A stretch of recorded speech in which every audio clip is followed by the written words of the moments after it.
Welcome to episode 4 of Pipebomb Wrestling Radio, where we bring you the best in professional wrestling analysis, speculation, and overall banter straight to your ears. It's me, Curse, and as always, my co-host to the right, Hector Diaz, and to his left, Subway. So we'd like to welcome you to an excellent episode of Pipebomb. We've actually missed out on a lot. A lot has happened these last few weeks, right? Would you guys agree? There's a pay-per-view that happened. Yeah. The Survivor Series. And in the Survivor Series, I guess the biggest story going into it was the title match, the WWE title match between CM Punk and Ryback, and no one knew how it was really going to end. You know, there were a lot of different. Yeah, nobody saw the finish. Yeah, no one really saw this finish coming, and I mean, were you expecting what you saw, Hector? Well, what I was expecting was a Brock Lesnar appearance, some sort of interference that would keep the storyline going until January when CM Punk eventually faces The Rock, and we saw something like that, but we didn't see Brock Lesnar. Instead, we saw Dean Ambrose, Seth Rollins, and Roman Reigns. Yeah, which was great considering that all three of these guys are the NXT rookies. As they like to call them, so that you can argue that Dean Ambrose didn't actually wrestle in NXT and SCW. But point being is that all three of them interrupted. They cost Ryback the match, and the pay-per-view basically ended with Ryback being powerbombed, a 3-man powerbomb through a table. Yeah. Setting everything up for the next month. Cena sold that pretty well. I mean, he was on the floor for like 10 minutes. Yeah, he got pinned. The shell shock, right? Yep. Yeah. He sold that shell shock. He lost cleanly. As a matter of fact, good thing he reminded me. So it reminded me of the fact that we thought he was going to kick out at that time. Because we're like, it took too long for, CM Punk to start pinning him, Right. And Cena is known for, having the finisher done on him, and he just kicks out, and that's where he starts his second wind. It's typical Superman. Yeah, there you go. Superman. So to see him just being 1, 2, 3, and just see CM Punk walk out, that was really surprising to me. And of course, the group of individuals that attack Ryback later on, they gave themselves a name, and that name is The Shield. The Shield. Mm-hmm. What do you think about that? It's like, where's Nick Fury, The Avengers, God. It's like that. Yeah, I mean, it's like what you people at the IWC say, where's... You guys talk about how WWE and TNA copy FX shows, Sons of Anarchy, and The Shield, which is an actual show on FX. And like I said, like I previously stated at the start of this, they're eventually going to introduce a Walter White character, that's just bound to happen. There's gonna be a stable like the gang in Always Sunny. Yeah, exactly. It'll be Team Hell No and like 2 other throw-ins. Yeah. And but in all seriousness, though, the Shield, right? What do you see with them? Gimmick-wise? Yeah, gimmick-wise. Since we're on Kayfabe right now, so what do you see for their gimmick?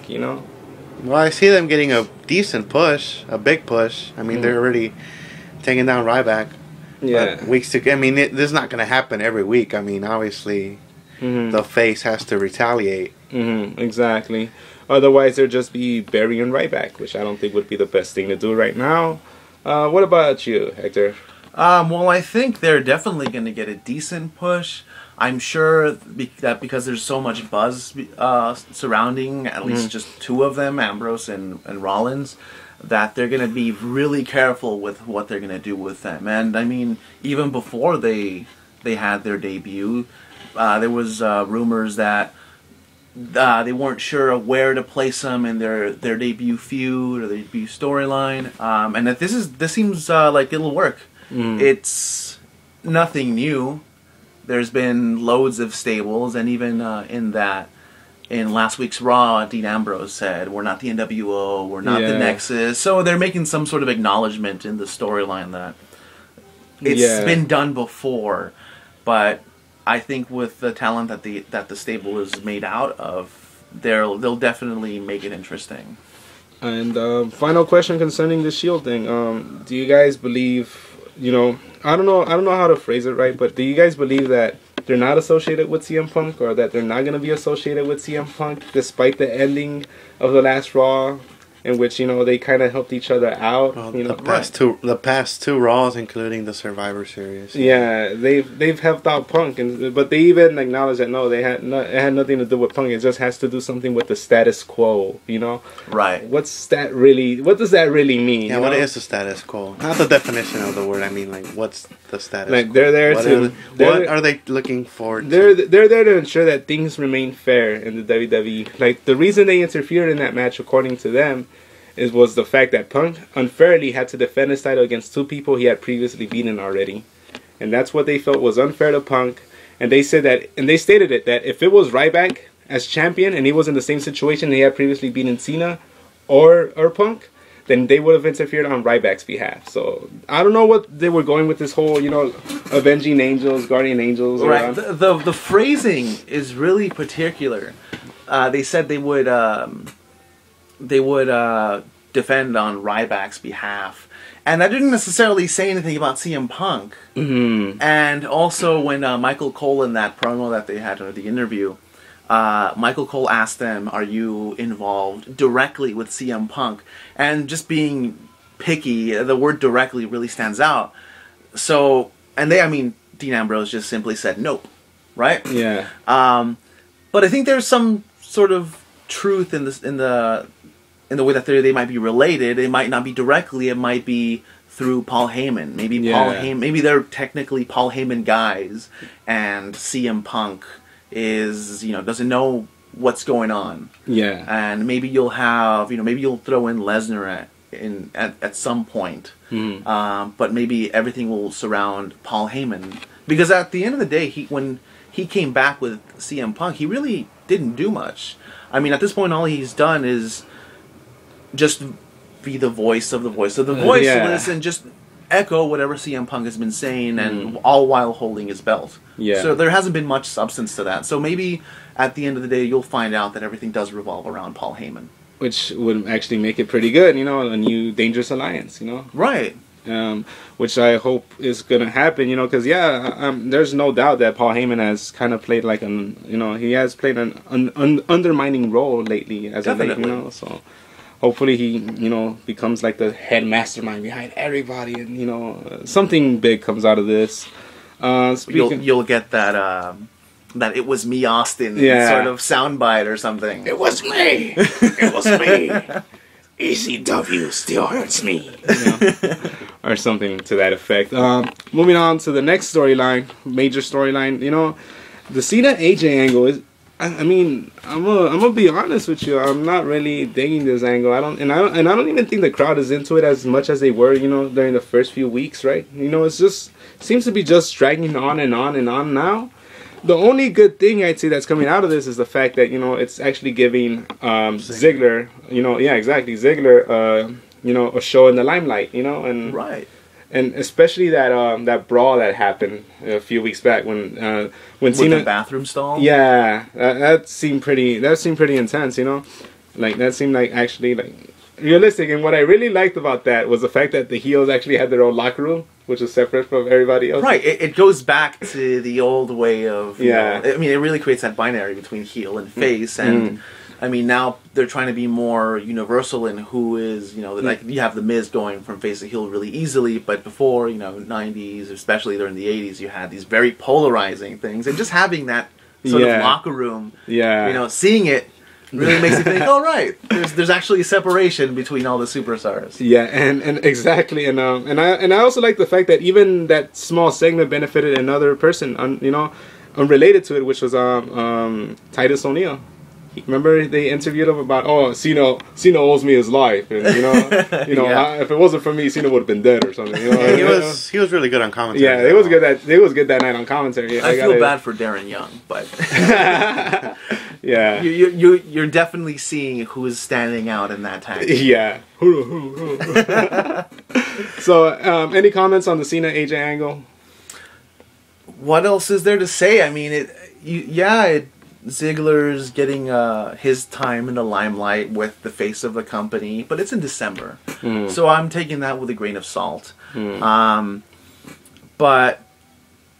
I mean, if what really gets to me is the fact that every Raw they have to mention it in the beginning with this very soap opera voice. Yeah. Like if you have to go to that extent, it's probably not a really decent wrestling storyline. Yeah. Having said that, I just want to see where this is going because I have no idea how this is really going to end. Yeah. And neither does anybody, you know. I don't know. It could end up with somebody turning heel, or or somebody turning face. We never know what actually could happen. Or both. Double turn? It's not gonna happen. I don't know. Stranger things have happened. Stranger things have happened. What about you? Is there anything that you have to say about the? Who, me? Oh, I'm not watching Raw until that thing's over. I do it. God. Yeah, you're boycotting Raw pretty much until the angle's over. It's so horrible. I mean, wow. Yeah. I mean, I thought they made out just to bury that whole angle. Yeah. I didn't know they were just gonna keep going with it. Yeah. It's like every time, okay, Cena throws Ziggler out of the ring and start making out. Yeah. Yeah. Just to. How else are you gonna bury it? Yeah, that's true. And going back to that, you were saying that it was a rib on Cena, right? It is a rib on Cena. And you think it's still going on? It's still going on until the angle's over. Yeah. With that in mind, though, funny we were talking about Titus O'Neil and Darren Young before we started talking about Cena and AJ.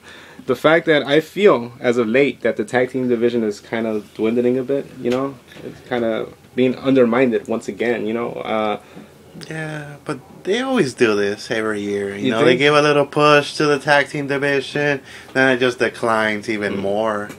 Gets buried even lower than it was. Well, I mean, they did have like an astronomical push. I mean, it seemed at some point, maybe like a month or two ago, It's just that a everybody tease. was a tag team. It's a tease, like it's just a tease. I mean, like when they introduced the new tag team titles, that was supposed to be a push for the tag team division. Like what happened? Went down. The fact that they look like giant pennies. Yeah, that's not didn't- helping. That probably didn't help the tag team titles one bit, But yeah, would you say that Cody Rhodes being injured did something It's a to big hinder that? factor. Oh, definitely. Yeah. I mean, it looked like Team Rhodes scholars were like they were poised for maybe challenging for the tag titles, Yeah. maybe keeping them, breaking up Kane and Daniel Bryan possibly, and moving them up to one of the top tier titles to refresh everything. Because at this point, you just have Ryback and Punk and Sheamus, Big Show. It's gonna get old. Yeah. It might already get old to some fans. I'm sure there'll be a new feud after TLC. Oh, definitely. Yeah. But new feuds. But I think that's the reason that there's maybe they're slowing down the tag division or the tag championships to be Exact. Yeah, to be exact, just because you still see a lot of tag teams. I mean, you still see Mysterio and Sin Cara. You still see primetime players, even though they're still. Even though Darren Young is going to be getting brushed aside. There you go. But the tag team division isn't dead, or it's not dying. It's just it's taking a break. It's taking a breather after working so hard. All right. If I can personify it a little bit. All right. With that in mind, Rhodes is injured, so Sandow has to go solo. Sandow goes solo. So. Have you guys seen his recent promos, like when he's gone out to the audience and he's asked them questions, like... It's great. I saw the his main event one 2 weeks ago when he called out John Cena. Yeah. It was I really believe that he could be, or he, at that point, it seemed to me like he was one of those top heels at that point. Because he seemed very into it, and I'm not sure whether it's just his character or if it's himself as a person, but because I don't know who's on the mic, that makes it all beautiful. That's what works with CM Punk. Yeah, it's art imitating life sometimes, and that brings that more realistic aspect, especially in PG, because there's so much you can do, and people might not believe it. Yeah, which is true. But Sandow is really coming into his own. And I mean, people predicted this. He had a really good push. He'll definitely be there. I don't know if they'll push him back down. I mean, he just had a match with John Cena in the main event. But maybe when Cody Rhodes comes back, they'll resume the tag thing. Yeah. But if not, he'll probably be seeing the IC or maybe the U.S., though I think they'll push him a little higher than that. Yeah. Damn, which should be good. It should be good. Any thoughts on Sandow? I don't like Damien Sandow. Did he give someone an IQ test? Yeah, I think. On SmackDown. Yeah, he was asking him like, what I liked about it is it's so heelish. He at first asked some really simple questions. You know, like I think it was how many it's like I can't remember it. You know, but. It was like just think simple knowledge, you know what I mean? Like, oh, right. How many legs does this animal have, or and stuff. But at the end it's like, oh, name the rotation of one of Jupiter's moons or something like that. It's like very intricate stuff. Yeah, and then he actually gives you the exact decimals. Like, oh, it's 16.7 years.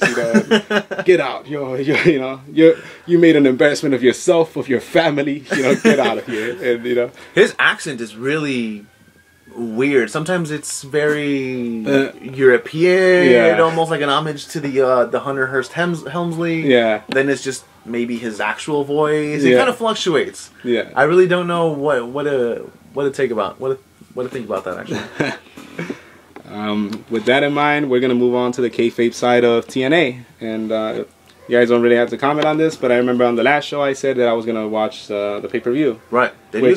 I didn't watch it live, but I managed to catch. Eventually, it was watched. Yeah, and I mean, I'm gonna be honest. It was a good pay-per-view. You know what I mean?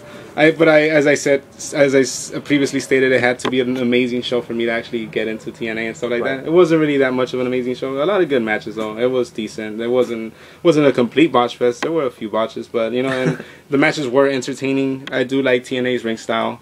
It's pretty good. And so who knows? You might be still hearing a bit more about TNA, but from time to time and stuff like that. With that in mind, we're gonna talk about Jeff Hardy's title reign and what are you guys' opinions on it? If you guys want to give out an opinion or not, like what's your opinion on Jeff Hardy's title reign? It's great. It's great. It was basically just a big build up. Like I said, I think I said this in a previous installment of this. Yeah. It was just a build up of him coming back and overcoming the odds of his addictions and whatnot. With that in mind, do you feel that he's gonna drop the title soon and come to the WWE or not? Everybody wants that. I don't think that may happen, but I don't think it's gonna happen. And he'll drop it to Aries, most likely, Austin Aries. Yeah, again. Yeah, on the way out, right, or something. If he's actually going on the way out, it's a possibility. I don't think it's gonna happen though. But yeah, he'll drop it to Aries regardless. I mean, there was a report that Matt Hardy said that a Hardy Boys reunion was very likely. Yeah. I don't know what that means. Maybe Matt Hardy was just trying to find just for publicity's sake. Yeah. But I see Jeff staying. Yeah. And Matt Hardy staying wherever he is. The Indies. Yeah. Which I'm sure he's complacent and happy. And so yeah, and but one thing that really interested me is how you said that it was like a year-long build-up to it, right? And if I remember correctly, the same thing with Bobby Roode. It was kind of like the same thing, right? It was kind of like a year-long build-up thing too. Now, if I were to analyze the situation right now, I would say, more than likely AJ Styles is going to be the one to be, the one to get that year-long build-up now. Because remember, he had that whole thing, that he lost that match in which he couldn't challenge for the title for like a whole year. Yes. So you don't think he's the next one in line to, be built up for a whole year, and then he actually wins the gold, Yeah. The whole year of not being able to, maybe that's what TNA is going for, they're going for, year-long. Really, AJ Styles, I mean, he's already, how would I say, he's already in there. He's already made a name for himself in TNA. I mean, get to someone who's new, like Christian York. He was really over in his match against Jeff Hardy. Which is true, and who knows what's gonna happen with that, So another thing though, so pretty much it's Joey Ryan and Austin Aries. Would you say that they play good heels or not? Oh yeah. Yeah. Yeah. Of course they do. They've always did. Austin Aries was a really good heel in NWA Hollywood. Yeah. Joey Ryan was face at the time. He was an okay face, not very good. He's better off as a heel. Because the things I've heard that they say, and so like they're telling female ring announcers, oh, go make me a sandwich and all this. Just try to get as much heat as possible. One of the funniest remarks was about Brooke Hogan, right? Yeah, it was Austin Aries. He's like, man, sitting on this table really hurts your back, and he says, "How do you do it, Brooke?" That was really funny. Yeah. And so far as there's like this little love angle, kind of like, I guess they're copying WWE or mocking. Oh yeah, so it's like it's Bubba Ray and Brooke and Hulk Hogan. Hulk Hogan's trying to like be protective of his daughter, while Bubba Ray, whatever you want to call him, is trying to get with Brooke. Trying to get at Brooke. Any say on this? I mean, at this point, I don't know if it's mocking or straight copying the WWE and TNA angles. Yeah. It just seems like every other week. It's like, oh yeah, I saw that on that other show. But having said that, I'm sure Hogan is okay with the embarrassment of the Bully Ray Brooke angle. Yeah. I mean, worse things have happened to him in the past couple years. A few months ago. A few months. There's a certain DVD out there now. But so we're gonna leave the world of kayfabe and just dwell on the backstage. All the antics. Starting off, there's some pictures that leaked out a few days ago about John Cena and his new squeeze. And you could say that she's double the pleasure, double the punch, a Bella twin, Right. So John Cena is actually dating Nikki Bella. In turn, Daniel Bryan is obviously dating Brie Bella. So what are your comments on that? I mean, when I just think about this, I think about the whole relationship in like the wrestling world, where even though the Bellas haven't been in WWE for a while, they're still in that sort of bubble. And it seems like they can only date within. I mean, you have like Beth Phoenix, and I think it's Edge, and you have Punk with like everybody. That's true. Some straight edge, huh? Yeah. Right. So it's this weird bubble, and you're like, well, can you guys get out of the bubble? But I mean, just based on that and the pictures that leaked, it was a high school reunion, right? Yeah. How weird would it be if you go to a high school reunion? It's like, oh yeah, there's like face of the WWE, Daniel Bryan, who's like really over, and then the Bellas. It's like, oh cool. It's like a mini wrestling convention. Yeah. And if you're in that reunion and you're a wrestling fan, you'd mark out. Yeah. Any thoughts on that? It was like, what? Okay. Yeah. It was random. I mean, I'm obviously he's just enjoying the single life. Yeah. He was married for what, 10 years? Around that time. I think shortly after debuting in WWE. No. Oh wait, it was before? Yeah, that's his high school sweetheart that he divorced. Wow. So sucks. And he's what, 35? Yeah. So, that's a really long time she was in his life. So obviously he's just enjoying his single life. Yeah, been eating that same steak for such a long time. Obviously he wanted some carne asada. But yeah, my only thing that I find really weird is the fact that how Daniel Bryan had an association with AJ, and now ironically John Cena has an association with AJ. They both end up with Bella twins, which is right. I mean, I didn't even think about that. Yeah. I mean, so it's really a full circle kind of thing. Exactly. So it's funny, it's really funny, and I wish John well, in this relationship and stuff, because I really do want to see, Daniel Bryan and John Cena as brothers-in-law. How ironic, Bring back the Bellas, make this a real story, or make this real thing into a storyline. There you go. AJ can be set free from this horrible storyline. Maybe go back to the Divas division and which everything. Yeah, exactly, and everything will be well. All right. So with Ryback feuding with the Shield, I mean, after this feud, what do you see for him? I don't really see anything anymore for him. He had like a clear path. And I always thought like, oh, he might challenge Taker, he might do this, or he might challenge Lesnar. That's where I really saw the foreseeable future for him. But now with this whole Shield thing, I really don't know what's going to happen with him. Like, what do you think are his future plans? Well, I mean, at this point, he's still technically feuding with CM Punk. Mm-hmm. But they're slowly and surely going to move him towards the feud with Ambrose, Rollins, and Reigns. I mean, personally, I like this feud. I mean, Ryback is over. I mean, would you guys agree? Yes, he's over, but his chance is over. even then, he never. I don't know. You can't. It's hard to feud him with somebody because he always ends up like squashing them the next week. You know. Right, but I think But now it's like they brought these 3 guys to take him down, so that builds up to a really good feud of Rybacks.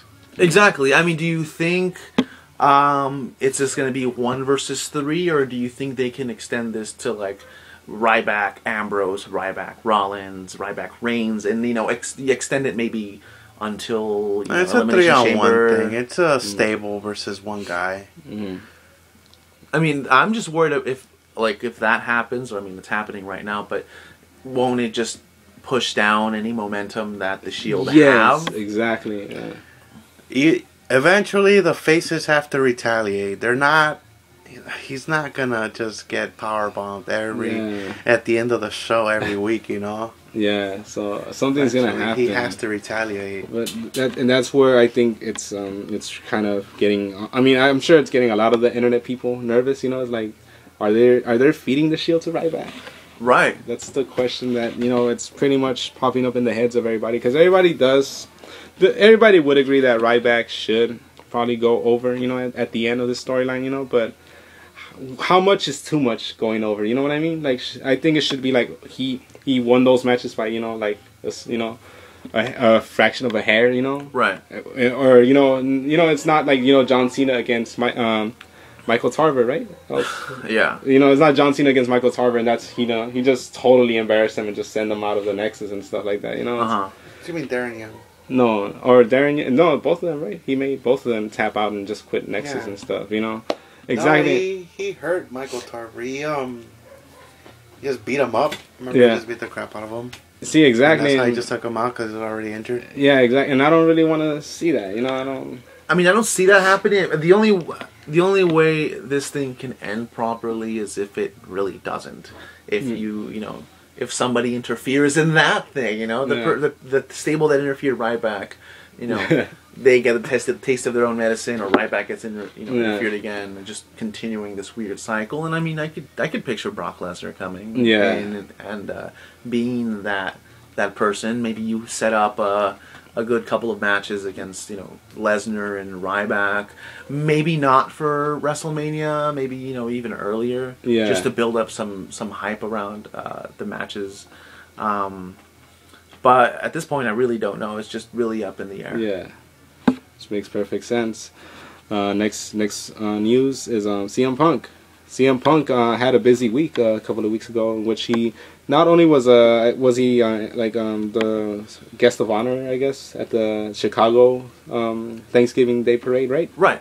But he also was gonna appear on AMC's The Talking Dead, which is this I guess like a Q&A, right? Like it's a Walking Dead Q&A. Yeah, panel. Right. In front of a live studio. Wow, is that popular? The Walking Dead? Really? Yes. God.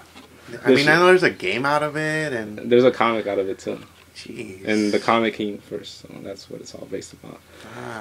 But CM Punk, though, he went on Twitter, and he always complains on Twitter. I follow CM Punk on Twitter. He complains a lot on Twitter. He retweets a lot of things that the quote unquote marks say to him.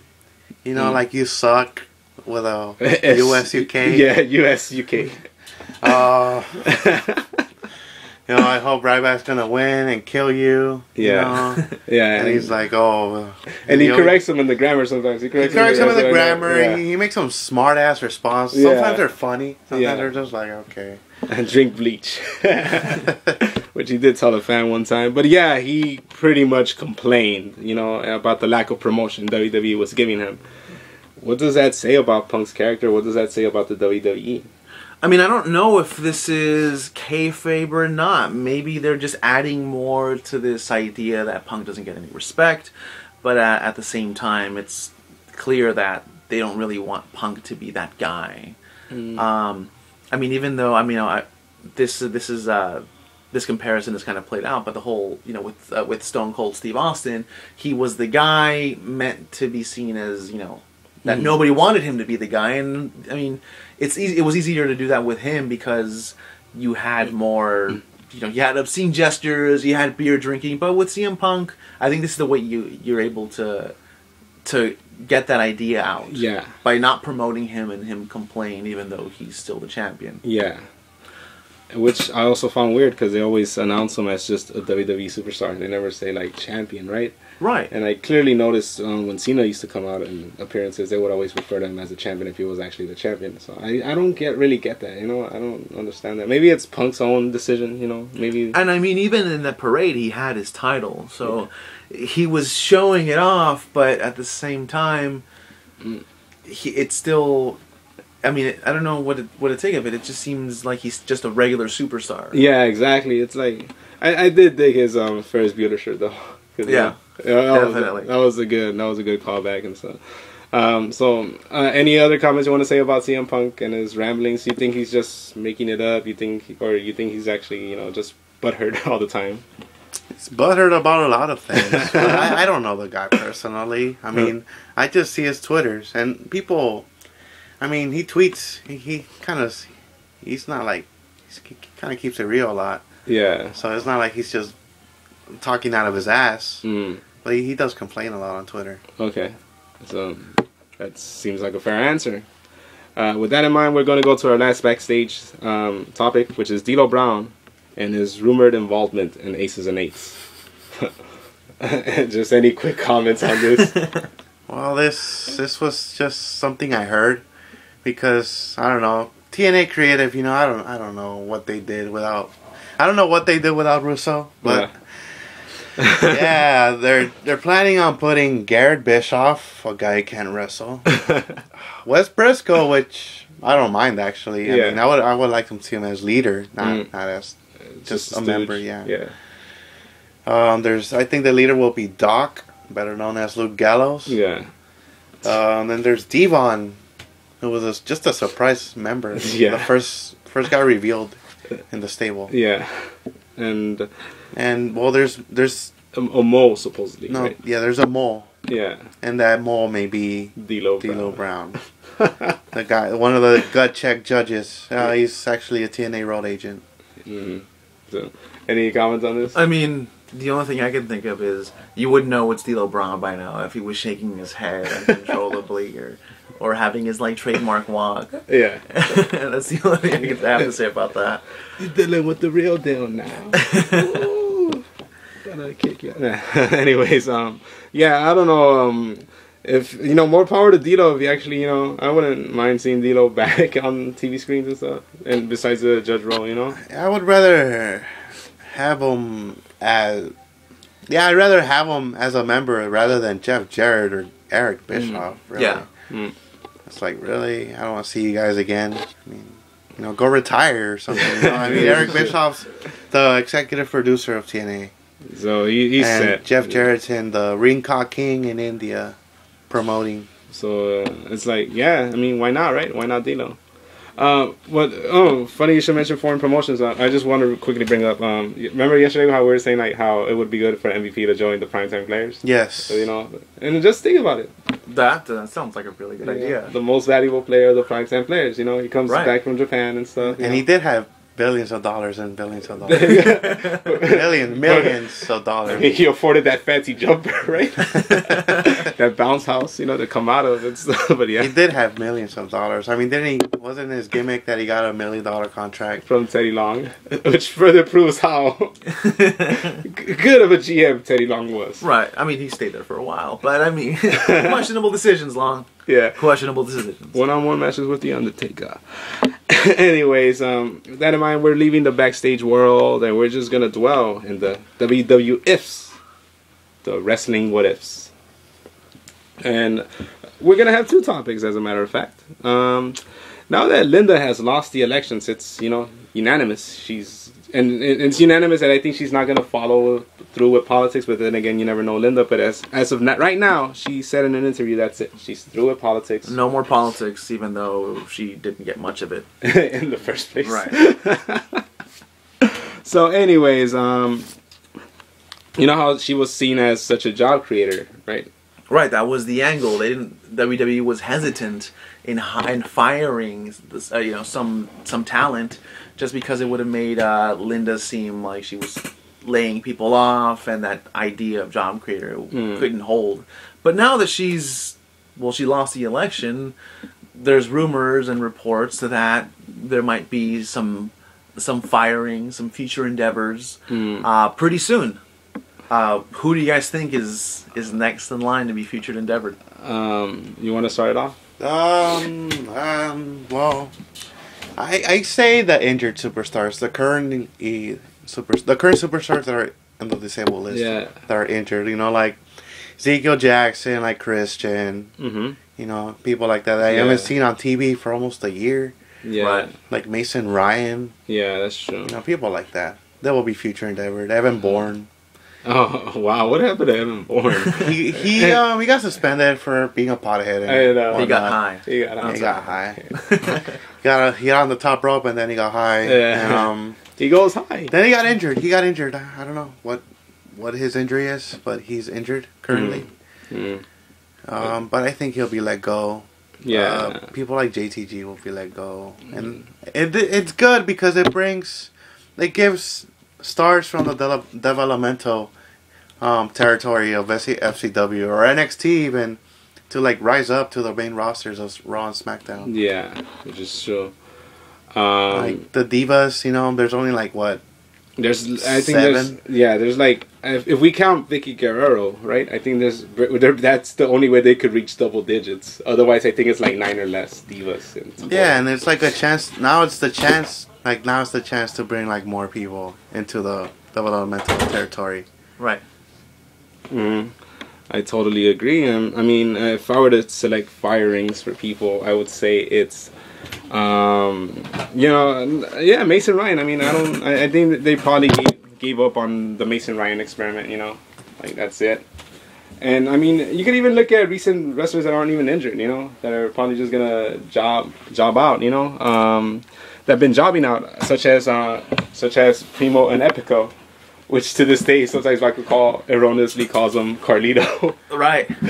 So, and I mean, because they're already getting, like, I think the only asset, and what an asset she is, you know, Rosa Mendez, they're already, like, getting her out of the picture and putting her with Alberto Del Rio. Yeah, that's kind of what it's going to. What was going to happen with Ricardo. I mean, he is a wrestler. Yeah. In FCW as Chimera. I think he's going to start using that wrestling gimmick, and I think he's going to start feuding with Del Rio, and eventually it'll lead up to, Del Rio accidentally pulling off the mask, and, just the expression on his face. Totally not like what happened with Sin Cara. Exactly. Which is true. Yeah. But for me, just for the sake of the gimmick, I want them to keep JTG. But who I think is going to be... featured endeavored is John Laurinaitis. Really? Yes, that's right. That's right. You haven't heard from the guy ever since what? Cena. Yeah, he got fired. Right. He on became, TV. Yeah, he was GM. He got fired, and then slowly He heard lost that his position as VP of Talent Relations. Right, his actual position, and now there was rumors that it was just going to be an on-screen persona, but he still hasn't showed up.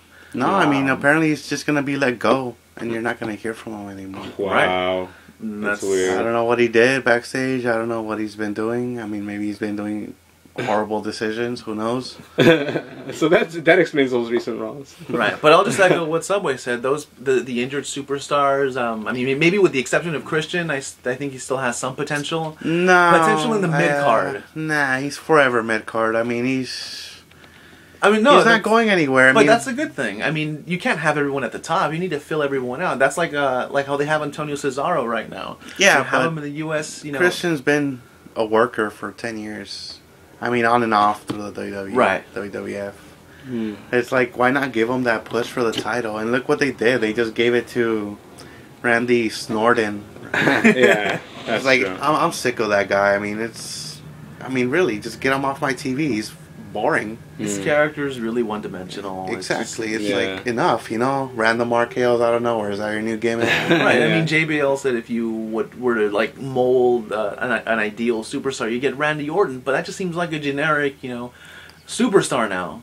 It seemed almost like, I mean, I don't want to, maybe this is too much going into the hyperbole, but maybe he's like your typical Hulk Hogan back in the 90s, the 80s. You had, when you thought of wrestler, you thought that guy with the yellow trunks, and that was just, oh yeah, that guy with like a really short hair, and that does like RKOs out of nowhere. Yeah. That's what I think of Cena. I think Cena's Hogan. But they're still definitely doing more with Cena and giving him more. Yeah, more character. Right. More character. Orton, I guess, which I get your point. You're trying to say that Orton is just seen more as just the wrestler. Right. He's just that guy. Yeah. At the top. Mm-hmm.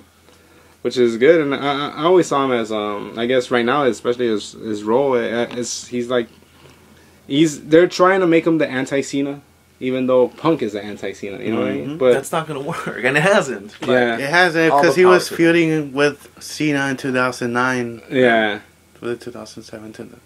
I mean, going back to that Survivor Series we just watched, the pay-per-view. Remember that whole segment when Mick Foley was trying to give that pep talk? Randy Orton was just in the back, pretending to listening, acting all cool. Right. Anti-Cena, you know what I mean? Like that's anti-Cena but face, and Punk is anti-Cena but heel, and that's what Punk is the actual anti-Cena. Yeah. Randy Orton's just what the writers want us to think is the anti-Cena, or what Vince wants us to think. There's no motivation in Orton anymore. He's plateaued. Yeah. I mean, there's not much else you can do. Can you throw him into the WWE title picture? For what? Exactly. I mean, can you just keep him in the World Heavyweight? It's been done before. I mean, if it keeps the fans happy, because a lot of people do like Randy Orton. Right. I personally don't. I mean, but I'd rather have him in the World Heavyweight title chase as a heel against Sheamus, because he could put Sheamus over. I think Sheamus is a monster face. I think down the line, yeah, exactly. He needs to turn heel, and I think down the line, not this year though, not this year at all. But I think down the line, if Taker still does his yearly match for the streak, I think we will see Randy Orton give it one more go as a heel against The Undertaker for the streak. I could just see it coming, I can see that. And we'll close it off with the same topic about Linda. It's a whole different topic, but it involves Linda losing the election. Do you guys see a grittier style of wrestling coming back now that, Linda has lost? Since that attributed so much to the PG, allegedly. Everybody wants the Attitude Era. Blah, blah, blah. No, I mean, good, go. I mean, keep dreaming that. But, I mean, honestly, I mean, the best thing to do is to just go back to stable booking. Just stable booking? Yes, stable booking. No stupid fucking 4-minute matches. Jobbing out Ryder and Santino, who are really over as faces. Yeah. It's all politics, man. I think that's the problem. And I don't know. If you would have asked me 2 weeks ago, the Raw after the pay-per-view, are they going to a more, grittier style? I would say yes. How many times did Big Show and Sheamus say the word ass, Right. I'm going to kick your ass. I'm going to kick your ass. And, it's like, oh, shit, they're doing that again. And then the whole Ziggler thing, Ziggler and Cena had a backstage brawl. And right. No, you don't see backstage brawls anymore. Exactly. You don't see bathroom stalls being dismantled. And you had this GTV-esque video of Rosa Mendes changing in the locker room, Right. With a complete... Yeah. When did this happen? That exists. There's an actual video out. And no one knows who actually recorded it. That's part of a story. It's probably Goldust, It's always Goldust. Yeah, it's always Goldust. But yeah, there's a storyline in which there's like this video of Rosa changing in the locker room and stuff like that. And no one knows if it's real or if it's not, Like, that's the thing. Because there's a clear shot of... rear nudity, There's like you could see her ass, and pretty much it's covered by a censor bar, and she's like, putting on this dress, like one of her dresses that she wears out to the ring and stuff. Obviously, that's not real. I mean, if it's censored, yeah. But I mean, just the mere fact that Big Show, was using the word ass, and then in their YouTube show, and Road Dogg and Josh Matthews. Well, I mean, even in PG movies, you hear the word ass and damn and crap.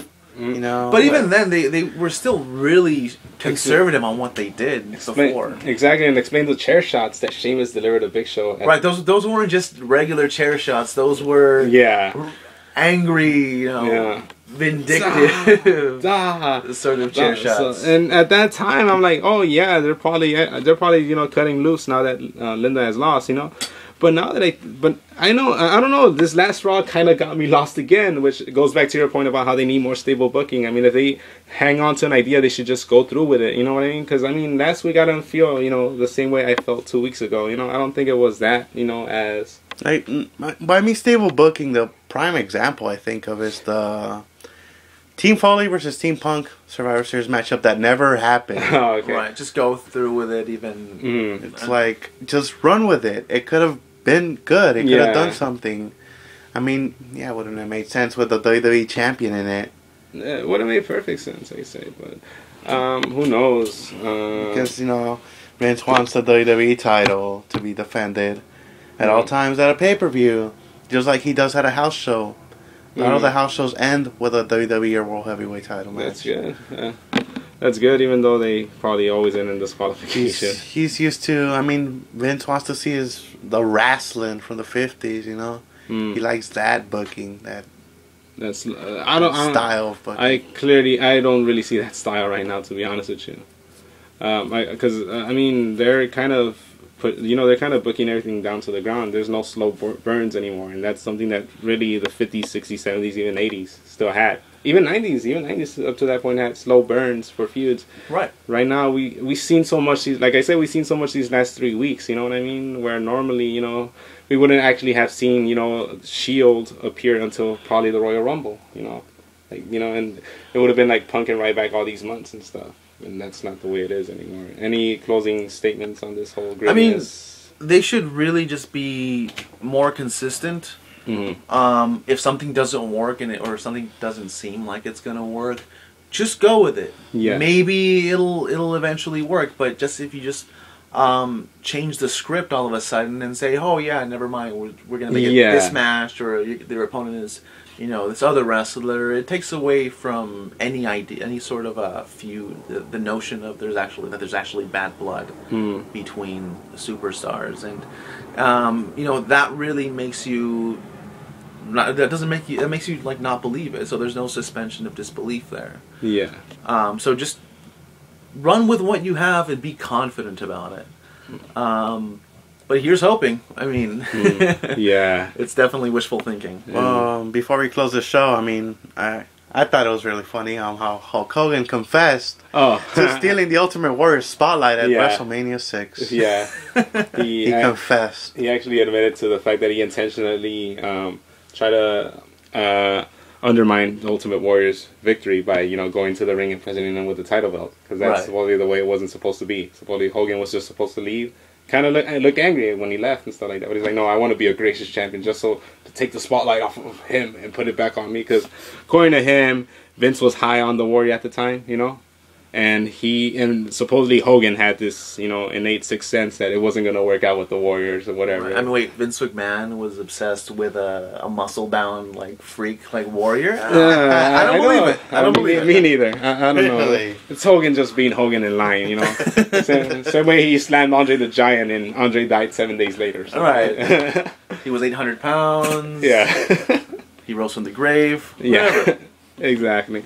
With that in mind, my final statement for Pipebomb is the fact that, your champion, your WWE champion, CM Punk, this Wednesday, as a matter of fact, this Wednesday, he'll break John Cena's longest reign ever at 381 days.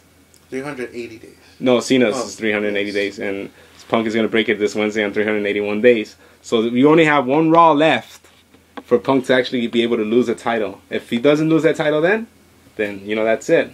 He will actually surpass Cena's longest reign, and I'll be happy with that. He could lose the title. He could lose that title that same main event, and I wouldn't really mind that all anymore. That's as long as he made that 81. Yeah, exactly. Is there anything you would like to show? All I wanted to say, I should have said this at the beginning, but I ended the last show by saying, "Where are you, Dean Ambrose?" And he showed up. Yeah. I feel like I need to say something else so it can happen. I don't know what. You guys have any suggestions? I don't know. I can't. Let's see. where are you PG TV TV 14 rating? Okay, let's stick with that. Where Yeah. are you, TV 14? Yeah, there you go. I guess we could say follow us on YouTube, right? Right. We got Check us out on YouTube. Yeah. At youtube.com/pipebombradio. Also, we're on iTunes now. Yes. So do a quick search for Pipebomb Wrestling Radio and we'll show up there. So subscribe to the show just to get the latest episode as it comes out. And you'll never miss a Exactly. You'll never miss a Pipebomb Wrestling Radio episode again. Yep. You can also feel free to subscribe. Also, leave a review. We'd love to hear from you. Tell us what you like. Tell us what you don't like. All this change is good. This is ever evolving. Yeah. Not like how creative should be. You can follow me on Twitter at I am Hector Diaz. Be sure to read my Bleacher Report articles. Oh, definitely. Awesome articles. So Wrestling, occasional football stuff, which I post on my Twitter. And that's it for me. Lewis? With me, just follow me at Twitter /Louis Curse, LuisCurc. I guess, yeah, just search me anywhere. That's pretty much my name for every single site, YouTube, Facebooks, Twitters, and all that stuff, even Google Plus, but I'm never on Google Plus. So. CNN.com/Louis Curse. There you go, CNN.com. That doesn't exist, but go. Yeah, don't. What about you, Ed?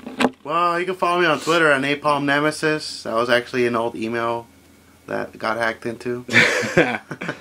So don't send them any email. Follow them on Twitter, no emails, people. Yeah. and well, yeah, you can follow me there. I don't really tweet.